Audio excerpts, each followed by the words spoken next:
பிஸ்மில்லாஹிர் ரஹ்மானிர் ரஹீம். பாருங்கம்மா, first image வந்து அல் முர்ஷித் லில் ஹஜ்ஜி வல் உம்ரதி. இதுதான் வந்து முதல்ல போட்டிருக்க இமேஜ். அல் முர்ஷித் என்று சொன்னால் வழிகாட்டி, லில் ஹஜ்ஜினா ஹஜ்ஜுக்காகவும், வல் உம்ரதி உம்ராவிற்காகவும். கீழே எழுதியிருக்கு தமிழ்ல ஹஜ் உம்ரா வழிகாட்டி. இப்போ கொஞ்சம் அல் முர்ஷிது இது வந்து இஸ்முக்கு அடையாளம் அலிஃப்லாம் இருக்குது, வழிகாட்டக்கூடியவை. லில் ஹஜ்ஜி இதுவும் இஸ்மு, அங்கேயும் அலிஃப்லாம் இருக்குது. வல் உம்ரதி இதுவும் இஸ்மு, அங்கேயும் அலிஃப்லாம் இருக்குது. இந்த ஹஜ்ஜி உம்ரதி ரெண்டுமே ஜர் நிலையில் இருக்குது. அந்த லீ என்கின்ற ஹர்ஃப ஜர் தருது. லீ என்பது ஆமில், ஹஜ்ஜி உம்ரதி என்பது மாமூல். சரி, இதுக்கு மேலே அல் முர்ஷிது முப்ததா, இல் ஹஜ்ஜி உல் உம்ரதி ஹபர். அது நம்ம ஏற்கனவே படித்தது தான், அது சும்மா நினைவு ஊட்டல் மாதிரி சொல்லியிருக்கேன். அதாவது வழிகாட்டக்கூடியவை எதற்கு? ஹஜ்ஜுக்காகவும் உம்ராவிற்காகவும் என்பது இந்த கிதாபுடைய தலைப்பு. நம்ம படிக்கக்கூடிய சப்ஜெக்டும் அதுதான். சரி, அடுத்த இமேஜ் பாருங்க. வஅதிம்முல் ஹஜ்ஜ வல் உம்ரத லில்லாஹ். இது வந்து சூரத்துல் பக்ராவுடைய வசனம் 196.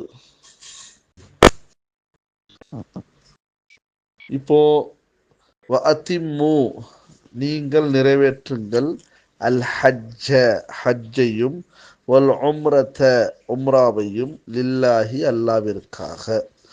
இதில் ரொம்ப விளக்க வேண்டிய அவசியம் இல்லைன்னு நினைக்கிறேன். இப்போ வந்து ஹஜ்ஜ நசபு நிலை, உம்ரத நசபு நிலை, ஏன்னா ரெண்டுமே மஃபூல். லில்லாஹி லீ ஹர்ஃபஜர், அல்லாஹி லீ என்பது முரக்கம்னா ரெண்டு கலிமா. லீ லில்லாஹினா லீ பிளஸ் அல்லாஹி, லில்லாஹி லீ ஹர்ஃபஜர், அல்லாஹி ஜர் கொடுத்துருக்கு இஸ்முக்கு. லீ ஆமில், அல்லாஹி மாமூல். சரி, வஅதிம்மு இது வந்து ஃபேலே அம்ரு. வஅதிம்மு ஃபேலே அம்ரு. இதுடைய மாதி என்ன வரும்னா அத்தம்ம யுதிம்மு இப்படி வரும். அம்ரு இப்படி வரும். அத்திம்மா அத்திம்மு வஅதிம்மு. வாவ் என்பது இன்னும். சரிம்மா, இதில் நஹுவையும் கொஞ்சம் லைட்டாக நான் விளக்கியிருக்கேன். உங்களுக்கு நினைவூட்டல் என்ற அடிப்படையில் பார்த்துக்குங்க. இதில் உங்களுக்கு எதில் டவுட் வந்தாலும் கேட்கலாம், நஹூவில் வந்தாலும் சரி, எதுவாக இருந்தாலும் சரி. ஓகே,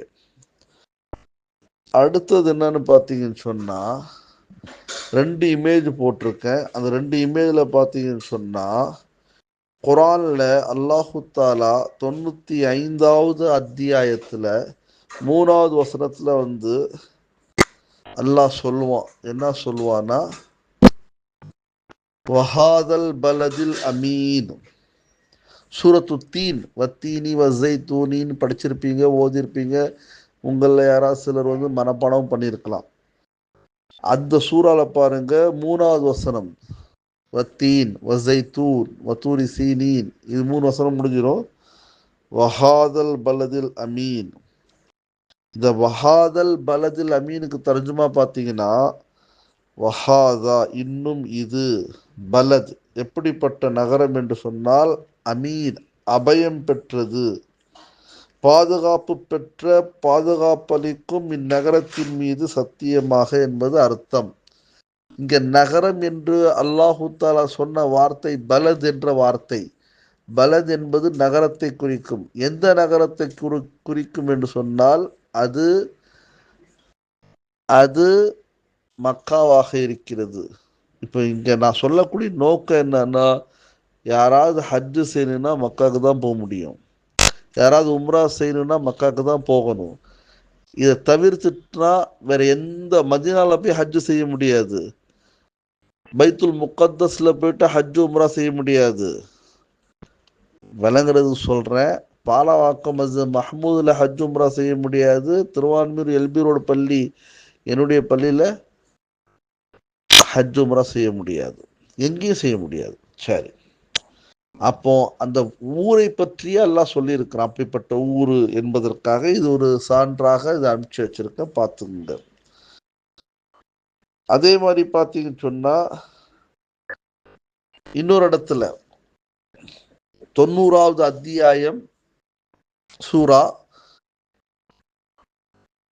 1வது வசனம் என்ன ஆயத்து? லா உக்சிமு பிஹாதல் பலத், லா உக்சிமு நிச்சயமாக நான் சத்தியம் செய்கின்றேன், பிஹாதல் பலத் இந்த நகரத்தின் மீது. இங்கேயே இந்த நகரம் என்பது அது மக்காவாக இருக்கிறது.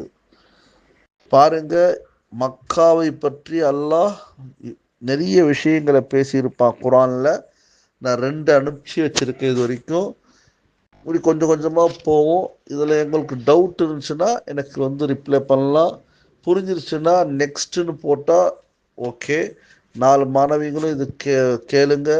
டவுட் இருந்தால் எனக்கு பதில் சொல்லுங்கள். உங்களுடைய பதிலை எதிர்பார்த்து தான் அடுத்த பாடத்தை என்னால் அனுப்ப முடியும். அஸ்ஸலாமு அலைக்கும் வரஹ்மத்துல்லாஹி வபரகாத்துஹு.